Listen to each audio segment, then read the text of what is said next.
Power లేకుండా వందల కాలనీలకు ఇవాళ ఎర్ర జెండా పట్టి భూ పోరాటం చేసి మరి స్థలాలు ఇచ్చిన చరిత్ర సిపిఐకి ఉన్నది. అధికారం లేదు, మనకు ఎంపీలు లేరు, ఎమ్మెల్యేలు లేరు, అయినా వందల కాలనీలలో మనము గుడిసెలేసి పోరాటం చేసి పట్టాలు సాధించుకున్నాం. కానీ మనకి ఇల్లు లేదని ఏ పాలకుడన్నా మన ఇంటికి వచ్చి అయ్యా నీకు పట్ట ఇస్తా కాడ ఉండిపోని ఏ పాలకుడన్నా మన అడగలేదు. అది కమ్యూనిస్ట్ పార్టీ నాయకత్వంలో ఎర్ర జెండా ఆధ్వర్యంలో ఎక్కడైనా గుడిసెలేసినాం. గుడిసెలేసిన తర్వాత పట్టాలు కొట్లాడి సాధించుకున్నాం, కరెంటు తెచ్చుకున్నాం, నీళ్లు తెచ్చుకున్నాం, సౌకర్యాలు చేసుకున్నాం. అనేక ప్రాంతాలలో మనకి హైదరాబాద్ నగరంలో మీ అందరు కూడా తెలుసు, ఒక లెనిన్ నగర్ కావచ్చు, ఒక భూపేష్ నగర్ కావచ్చు, ఒక భగత్ సింగ్ నగర్ కావచ్చు, ఒక సాయి నగర్ కావచ్చు, ఒక రావినారెడ్డి కాలనీ ఫేస్ 1 ఫేస్ 2 కావచ్చు, వందల ఖానామెట్ కావచ్చు, అనేక కాలనీలు ఇవాళ ఎర్ర జెండా ఆధ్వర్యంలో హైదరాబాద్ నగరంలో ఇవాళ మనం పట్టాలు ఇచ్చినటువంటి ఘన చరిత్ర మన సిపిఐకి దక్కిందని ఈ సందర్భంగా నేను విజ్ఞప్తి చేస్తా ఉన్నాను. ఈ మన అబ్దుల్లాపూర్ నుండి భూ పోరాటం కూడా మా ఆధ్వర్యంలో చేస్తున్న సంగతి మీ అందరికీ తెలుసు. ఇంకా ఒక నెల కాదు, 26 రోజులైతే 2 సంవత్సరాలు మన రావినారెడ్డి గుడి భూ పోరాటం చేసి 2 సంవత్సరాలు అవుతుంది. ఇంకా 4 రోజులు 26 రోజులు అయితే ఈ 2 సంవత్సరాల కాలంలో కరెంటు లేదు, మంచినీళ్ళు లేవు. కరెంటు మోటార్ మంచినీళ్ళ కోసం కరెంటు వాడితే కరెంట్ అధికారులు వచ్చి కట్ చేసిపోయి కేసులు పెడతారు. ఇవాళ అక్కడ ఎలాంటి సౌకర్యాలు లేకున్నా మన సొంత ₹1 మన రూపాయి జమ చేసుకొని మీ అందరి సహకారంతో మంచినీళ్ళు తెచ్చుకున్నాం, బోర్లు వేసుకున్నాం, బావి దోవుకున్నాం. కానీ కరెంటు లేదు. కరెంటు కోసం కూడా మనం పోరాటం చేయాలి. ఇవాళ నేను ఈ రేవంత్ రెడ్డి గారి ప్రభుత్వాన్ని కూడా మనవి చేస్తా ఉన్నా. ఇప్పటికే చాలా వెంకరెడ్డి గారు ఇక్కడనే ఉన్నారు. ఈ రావినారాయణ రెడ్డి ఫేస్ 3 భూ పోరాటం వేసుకున్న ప్రతి గుడిసెవాదునికి పట్టాలు ఇవ్వాలి, కరెంట్ ఇవ్వాలని చెప్పేసి ఇవాళ రేవంత్ రెడ్డి ముఖ్యమంత్రి గారిని చాలా వెంకరెడ్డి ద్వారా కలిసినాం. మన ఏకైక ఎమ్మెల్యే పూనమనే ద్వారా కలిసినాం. ఇవాళ కోర్టులో 20 కేసులు భూస్వాములు మన మీద పెట్టిన, పోలీసులు అక్రమ కేసులు పెట్టినా, 10-12 కేసులు పెట్టినా భయపడకుండా హైకోర్టులో కేసులను ఎదుర్కొంటా ఉన్నాం.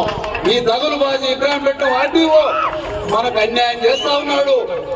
భూదాన భూమి అని రికార్డు ఉన్నా, భూదాన భూమిని పేదలకు ఇవ్వాలని తెలుసున్నా ఇవాళ భూస్వాములకు సపోర్ట్ చేస్తూ వాళ్ళకు అనుకూలంగా రెవెన్యూ అధికారులు పనిచేస్తా ఉన్నారు. ఈ ఆర్డీఓ సంగతి కూడా మనం తేల్చుకోవాల్సిన అవసరం ఉంది. రేవంత్ రెడ్డి గారి నా యొక్క విజ్ఞప్తి, మీరు మిత్రపక్షంగా సిపిఐగా మేము మీకు సపోర్ట్ చేస్తా ఉన్నాం. మీరు ప్రజాపాలన అంటూరు తెలంగాణలో. ఈ ప్రజాపాలనలో గుడిసెలు తీసేసే అవకాశమే ఉండకూడదు. ఉన్న గుడిసెలను మీరు ఇవాళ మాకు రాయనాడు కాలనీలో పట్టాలు ఇవ్వాలి. పట్టాలు ఇవ్వడమే కాదు, నీవు 6 గ్యారంటీలో ఇందిరమ్మ ఇల్లు ప్రతి కుటుంబానికి 6 లక్షల రూపాయలు ఇచ్చి పక్కా ఇల్లు ఈ సావేసి ఇల్లు కట్టియాలి. కరెంటు ప్రతి ఇంటికి కరెంటు మీటర్ ఇవ్వాలి, రోడ్లు వేయాలి, మంచినీళ్లు తాగి మంచినీళ్లను ఇంటింటికి ఇవ్వాలని ఈ ప్రజా ప్రభుత్వం అయినటువంటి సీఎం రేవంత్ రెడ్డి గారి ప్రభుత్వానికి సభాముఖంగా నేను డిమాండ్ చేస్తా ఉన్నాను. మీరు చేయకపోతే మాకు తెలిసి ఎట్లా చేయించుకోవాలను. గతంలో రాజశేఖర రెడ్డి గారు ముఖ్యమంత్రి ఉన్నప్పుడు ఇవే పెద్దలు చాడా వెంకరెడ్డి గారు ఇక్కడే ఉన్నారు. వారు సింగరేణి కాలనీలో గుడిసెలు కాలిపోతే వారు నిజంగా అప్పటికప్పుడు పెద్దలు ఆనాడున్న సిపిఐ అగ్రనాయకుడు సురవరం సుధాకర్ రెడ్డి గారు క్షణాల మీద రాజశేఖర రెడ్డి గారు ఫోన్ చేస్తే వారు ఆ కాలిపోయిన గుడిసెను సందర్శించి 2500 ఇళ్లను మంజూరు చేసి అక్కడ G+3 ఇళ్లను కట్టించడం అనేది జరిగింది. వాళ్ళ సింగరేణి ఉందంటే సిపిఐ జెండా కింద సింగరేణి కాలనీ ఉంది. అదే కాదు, ఆయన నాయకత్వంలో ఎన్టీఆర్ నగర్, ఇవాళ మన పక్కలే ఉన్న ఎల్బీ నగర్ లో ఉన్న ఎన్టీఆర్ నగర్ ఆనాడు హనుమంతరావు అనేటువంటి ఒక అడ్వకేట్ ఆయన పేరు మీద హైకోర్టులో సుప్రీంకోర్టులో ఆ ఎన్టీఆర్ నగర్ భూమంతా ఆయన పట్టదారు ఆయనకి ఇయ్యాలని చెప్పేసి సుప్రీంకోర్టు తీర్పిచ్చింది.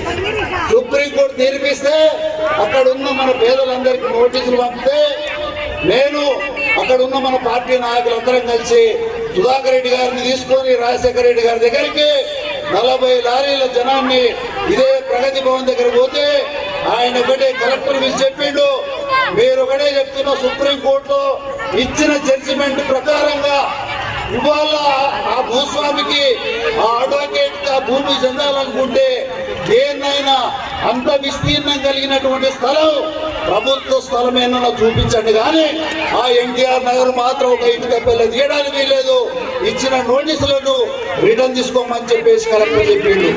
అప్పటి గురించి ఇప్పటి వరకు ఎన్టీఆర్ నగరు మరి ఎల్బీ నగర్ లో ఎలాంటి అక్కడ డూప్లెక్స్ భవనాలు అన్ని సౌకర్యాలతో మరి కాలనీ ఏర్పడది.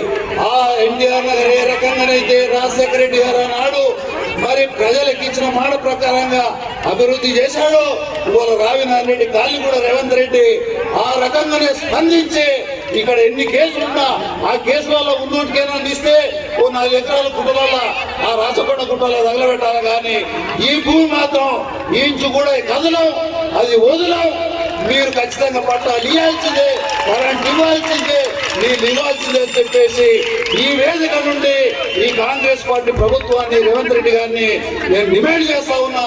మీరు చేయకపోతే ఈ రోజుతమైన మిలిటెంట్ కార్యక్రమాలను పోరాటాలను ఇవాళ సురక్షితమైనటువంటి మిలిటెంట్ ఉన్న కమ్యూనిస్టులు యువ కమ్యూనిస్టు మహిళలు వేల మంది ఉన్నారు. ఇవాళ ఏ త్యాగానికైనా సిద్ధపడి ఉన్నారు, ఏ కార్యక్రమానికైనా వెనుక పోయటం లేదు. పొద్దున్న నుంచే భోజనమే లేకుండా ఇంత వర్షం ఉన్నా ఒక్కరు కూడా లేవకుండా ఈ యొక్క మన పార్టీ పుట్టినరోజును ఇంత పట్టుదలగా జరుపుకుంటున్నటువంటి మీ అందరికీ కూడా నిజంగా ఇలాంటి భూ పోరాటంలో మనందరికీ న్యాయం జరిగేంత వరకు కూడా ఇదే పట్టుదలతోటి ఇదే ఐక్యమత్యంతో మనం ముందుకు పోదాం, ఇదే కార్యదీక్ష ప్రతిజ్ఞతో ముందుకు పోదామని మీ అందరికి కూడా విజ్ఞప్తి చేస్తా ఉన్నాం. అదే